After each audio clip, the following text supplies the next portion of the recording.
Well, and then after this, we Gotta got teach them how to not chew up darts from Nerf Are you going to guns. go with me to Jason's? Yeah, but that's not till 11, right? Yeah. Yeah. We got a little bit of time. Okay. All right, here Oh, we wait, go. what time is it? In 3, 2, Welcome back, Real People, Real Life, Wichita, Kansas. America! We got you guys. And still with us right now, we do have Mike and Mary Jane Virtuous here from Wichita, Kansas. And we were talking about earlier the ministry that you have and kind of how that's evolved. And starting soon, there'll be either a Facebook Live opportunity or a YouTube opportunity. And anyone can join. They don't have to wait for That's approval. They can Yeah. just That's right. wake I up, hear love about that. it, and join. Yeah, I that's love great. that. And I think it's It'll very be on needed. Tuesday nights starting at 7 p.m. We already know the Sweet. time frame on that, yeah. Sweet. Excellent. We wanted to get back into the homeless and moving them from being there and stuck in that cycle, to getting away from that. One of the things this year that I found was very interesting, a lot of people thought that we had no place here for families. That's not true. We found Yeah, we do. did find out from Interfaith Ministries that they actually do accommodate families Yeah. now that are in dire straits. Then the next thing was people said that we had nothing for people that did have severe mental health issues, and now Interfaith Ministries has one of those. So I know what we've already gone into, what Interfaith can do. I want to know what you're doing and how you can. What Well, you're I doing. think ultimately, I think what has to happen is that we talked about the aspect of hope in the other segment. That has to be given. But then there's basic, what we used to call in the mental health profession, we used to call basic living skills. There's concepts of living ADLs, yep. Well, and they have to be learned. For an individual that has never awakened at 6 o'clock to get to a job that starts at 8 o'clock, they have to learn those skills. Right. They have to learn, once they get onto those particular job sites, they have to learn how to interact with other employees. And so there's a lot that goes into it. In the mental health world, there's a concept, a program called Fountain House Clubhouses. They're all over the world. They do a phenomenal job. They have the best track record. In fact, President Kennedy started in 1947. President Kennedy stated that it should be the treatment of choice for the government to provide funding for persons with severe and persistent mental illnesses. Well, that model doesn't work just with individuals with mental illnesses where they go to an environment, they're there 4 to 8 hours, or whatever time they choose to be there, but their program's open 8 hours a day, 7 days a week normally. Wow. And then they learn how to do basic things like cook and prepare food and get along and do paperwork and all those basic things where they're learning some aspects of job skills as well as relational skills. And then those programs have what they call transitional employment, where they place the person on a job site with a job coach, which again, vocational rehabilitation has been charged with. Most voc rehab people don't know this, but they've been charged with that for persons with severe mental illnesses if they follow what's called the transitional employment model of employment, which is a temporary part-time job to where a person goes to work. If they like it, they stay on it for 6 to 8 months, and then they transition off of that. If they don't like it or it doesn't work out, they can come off. But you look at the success that they tried and try to improve upon the things. That needs to take place not just within the mental health population, but because so many of the mentally ill are also homeless, those transitions that have worked. And that's the thing about it that people need to understand. There is a model that has worked. And that's the one that from the 19. That It came from Kennedy came up 1940 with. Well, Yeah. Kennedy endorsed it. It started in 1947 with a guy that worked at a mental hospital in Cleveland by the name of John Beard. And he was hired, a bunch of mental patients started meeting on the steps, meeting at the fountain behind where the original New Yorker was, a New York magazine. Really? And they decided, we've gone about as far as we can, we have a place to go to, let's hire this professional. And they heard about this guy named John Beard who was taking mental patients and putting them back in the workforce and helping people gain their independence. So they hired him. I mean, the model existed prior to the hiring of a mental health professional. Now, since then it's become diluted and some things have happened. But there's still some really good, strong clubhouse programs. And again, they're literally all over the world. And Do we have one here? there's one in Wichita called Breakthrough Club Okay. that is similar to, I would not consider them a purist model.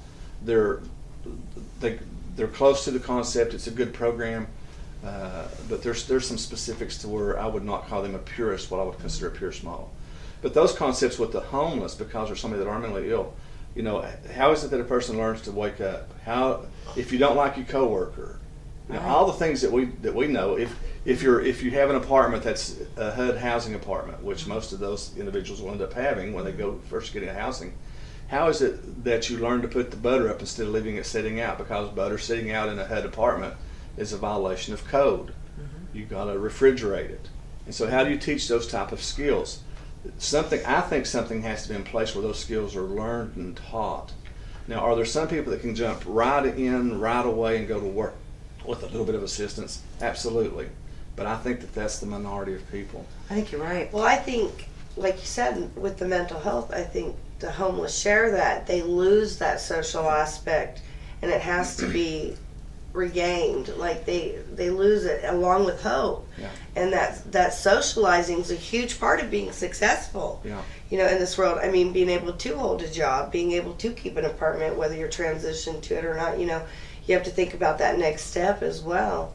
And then if there's substance abuse issues on top of that, Then that's a whole nother ballgame. and then people what happens with a lot of people that are homeless and are mentally ill, the clinical term is they self-medicate. Right. What that means is they start drinking and doing a little bit of weed or whatever it is they happen to find. Unfortunately, nowadays there's stuff like K2 that's out there to escape their reality. And we were talking about this yesterday. Alcohol still yet today is the greatest contributor to keeping people homeless. I believe that. And Because it's the most affordable. Right. The second thing that we found out in Wichita on the streets that's causing a lot of the problems is prescription drugs. Yeah. You know, and then it just, you know, and then the Well, that's actually the number one problem on the street. on the streets. But as far as for homeless, it's the alcohol and then the prescription drugs and then all the other stuff too. Have you ever had city officials and or state officials contact you and say, hey, you've been doing this for a long time, you obviously have answers, you obviously have solutions. Has anybody ever contacted you? Officer Nate with the homeless outreach team is really good. Okay, yeah, I like those guys. I talked to Nate this week. Our councilwoman Levanta Williams, we've spoken a number of times as well. Are there others? Not like I would like. There was one time that we put in a bid to run a program that would have been open 365 days a year, 24 hours a day, that would have served and housed upwards of about 40 people and then be able to provide services to about 200 people a day. Wow. The grant request for that was $237,000. That grant was denied to accept a program for a $300,000 program that would serve 5 people a day, or 5 people for 5 days a week. You know, I said something So this there's morning. politics involved in this. Yeah. Oh, yeah. Yeah. You know, I think that's, you know, I don't know. That's sad. I've been hearing people and they get really irritated and they're saying, you know, that we have no resources and we don't care, you know, about our area homeless and we don't care about our area That's hungry. simply not true. And I don't think that that's true. Wichita, we were talking about this earlier about Yeah. the difference between Wichita and Houston. I was just down in Houston. I've been to other places. Fresno, California is, and I'm telling you, Man. it's something else. Denver. yeah, it is. But Wichita, there really is something that brought me back to Kansas. The spirit of the people. Kansas, in Wichita, this area, there's a lot of loving, caring people. I agree. Who want to do good. I think that sometimes knowing how to do good may be the question. That's the question. But they're loving and they really do want to do, and they really care. Right, So- yeah.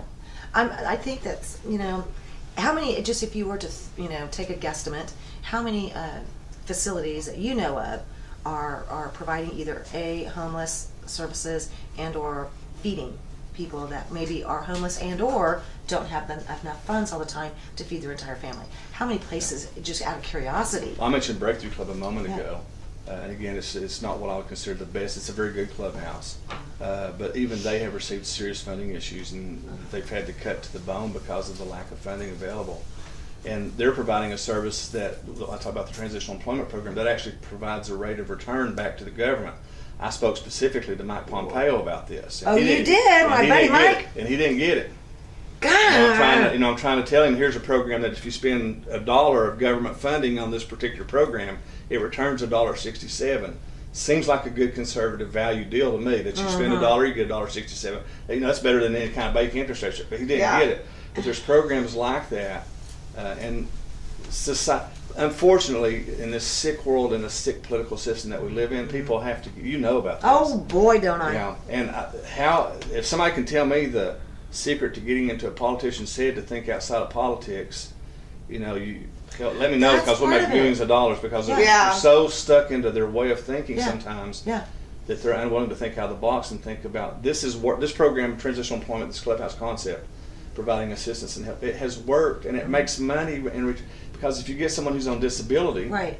and all of a sudden they become a taxpayer, and they're paying taxes, you know, It's a win-win in there somewhere. Yeah. But I think that's a big part of the problem. And I said this and people got mad at me, but you know, we have all these politicians and we have all these actors and actresses and musicians and, you know, and not all churches, but I do think maybe some churches, you know, that if they really wanted to pay attention to some of the problems instead of pretending or talking like like some people recently have been talking about how they know how the common person is and how the common person is doing. And I'm over here going, bleh, and they don't even want to listen. And you can give them solutions. You can break it down in pennies and You cents. have to wonder. Why? I don't think they're looking for solutions. That's what I wonder sometimes.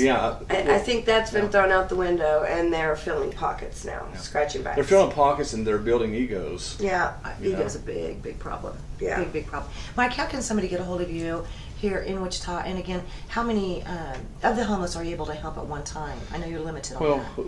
we've moved to the place where we're trying to help the homeless that want to help themselves. Right. And then others that need help, we're referring to other agencies and so forth. We're collaborating with other agencies to try to do our part and let them do their part. But contact me at Facebook, Mike Furchess at Facebook, or Mosaic Wichita. We have a website, www.mosaicwichita.com, or thevirtualpew.com is another way to access me. Or you can call me, 316-807-8034. One more time.